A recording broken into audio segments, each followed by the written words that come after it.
plus from that point on. Right. Which is why you have some leverage. Exactly. And then if they do in turn send it off to one of these credit agencies, which they want to try to recoup somehow. So they send it off these credit agencies. Sometimes they give the account away for free. Sometimes they sell it for 1 to 7 cents on the dollar.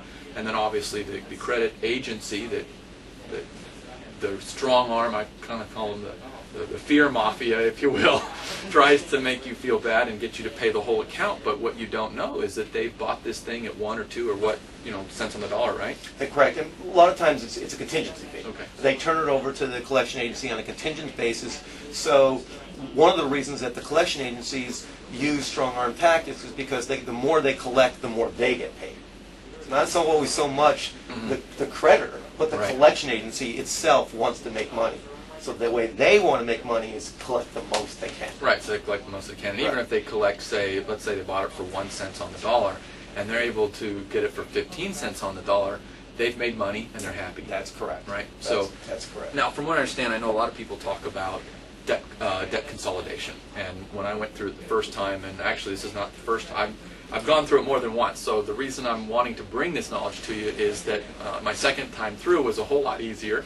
I wasn't afraid. I wasn't doing the he's out of the state now. There's a lot of fear. Yeah, the fear was gone. As a matter of fact, I just saw a movie about Genghis Khan just the other night, and it was interesting because back then they didn't understand thunder and lightning. They thought it was the god when he was angry.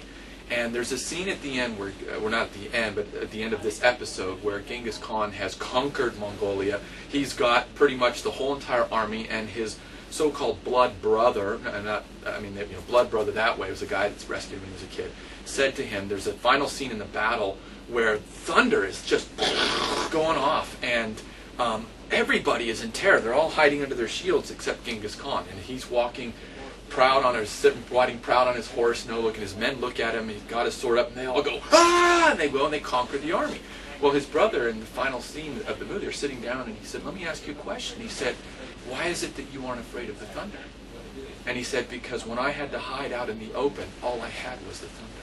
And that fear disappeared. So my second time through, there was no fear, was able to deal with this without any problems, and I found myself negotiating again, getting, in my case, 14 cents on the dollar of, again, $80,000 in debt, just waived at 14 cents on the dollar. So going back to the fear, they use fear to manipulate you to try to get as much as they can, right? So now if you, but that's we're talking about consolidation. That's what we're talking about. Yeah, the second time that I went through that, I was trying to assess my options. What would be the best way to approach this? And so I called somebody that actually is starting a bank for entrepreneurs. He's part of our team. He was actually our chief training officer, and he sits on the board of the Manchester Development Group, which is out in Las Vegas, and they're starting a bank for entrepreneurs and investors. And so I called them up and I said, listen, I'm looking at some different options here. What should I do? What if I do debt consolidation? And he said to me, you don't want to do that. He says, because that will hurt your credit more if you go to some debt consolidation company than if you were to just barter and work with the creditors themselves. Am I right? Or? Well, the issue with debt consolidation is think about what debt consolidation is: taking all the debts and putting them in one, and now you have to borrow money to get the debt, the still loan. have to make the payments. Still make the payments. Well, right. First of all, if you don't have the credit to pay your creditors, how are you going to have the credit to get the debt consolidation in the first place? Right. Which some of these agencies try to convince you if you can pull all these into one right. location. And now you've got the same thing. You've got to make a minimum payment on all the money. Yes, it's to one, and you don't have all the people calling you, and that is a benefit. Right. However, you're looking at a completely extensive period of time, and I'm assuming that if you're in a position where you need to bring down your debt, you don't have the resources to pay that debt. Right. So it sounds good, but in the real world, it just doesn't seem to work. And they're making money too. Yes, of course. Right. And it's not, mind you, there's nothing wrong with making money. You're providing a legitimate product. It's like remortgaging your house. And we know in this financial world, many people who've refinanced their house, what's happened to them? They're just in more debt. They're in more debt, and the person that did the job got a little bit more money, and that's okay. It's okay to earn money. I mean, a lot of people try to run around for free and say it's wrong to make money, but you have to realize, you go to a doctor, you're going to pay him because he knows what he's doing. You go to an attorney, you're going to pay him because he knows what he's doing. Even though he may not win the case for you, he knows what he's doing. You pay pilots to fly you across the country because they know what they're doing. Right. So it's okay to pay for a service, particularly in debt consolidation, debt management, whatever you want to call it, or debt cancellation. Right. It's okay to pay for the service, and I want the viewers to know that it's legitimate. There are some issues that we'll talk about here in a second of the illegal things that are going on. Right. It's okay, as you point out, it's okay to pay for the service, but the whole idea is not to be in greater debt than where you started from. Right. And is it true that if you take the debt consolidation route, that your credit score, if you're going to be worried about that, that you will actually be hurt more than if you work with the actual... It depends. Right. It depends. It depends on how old the bills are. I don't know if it's necessarily be hurt more. I would say it's probably about equal. Okay.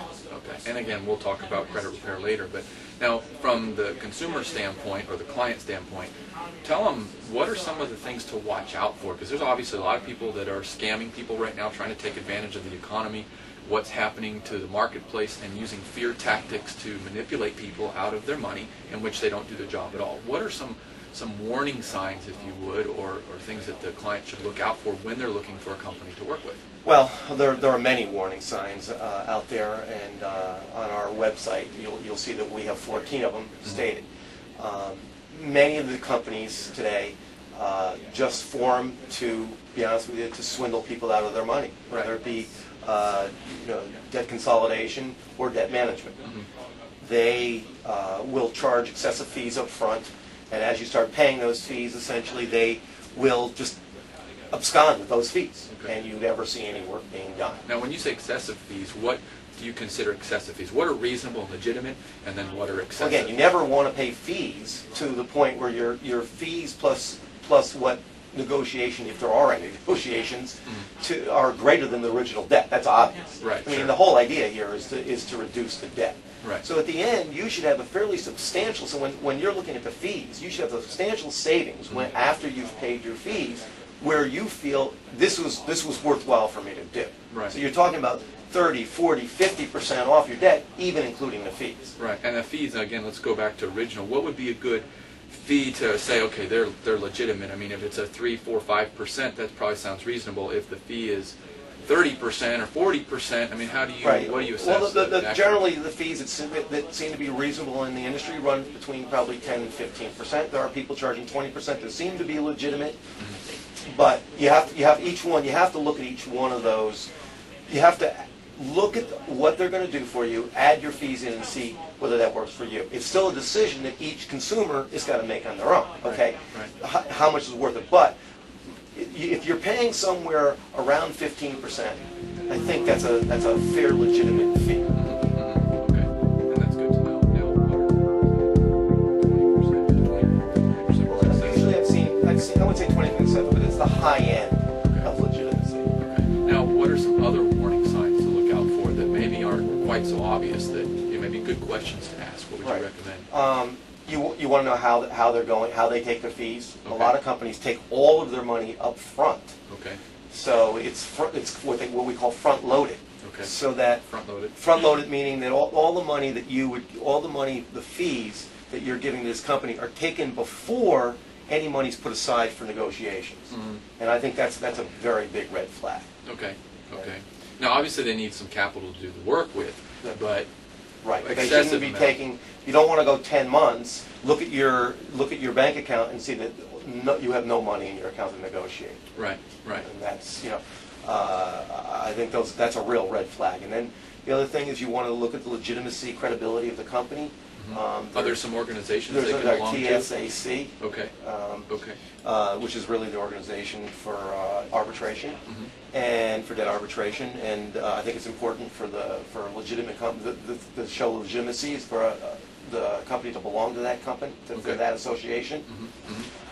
You can look at the backgrounds of the owners. I mean, you can check out the backgrounds of owners and make sure that they're legitimate.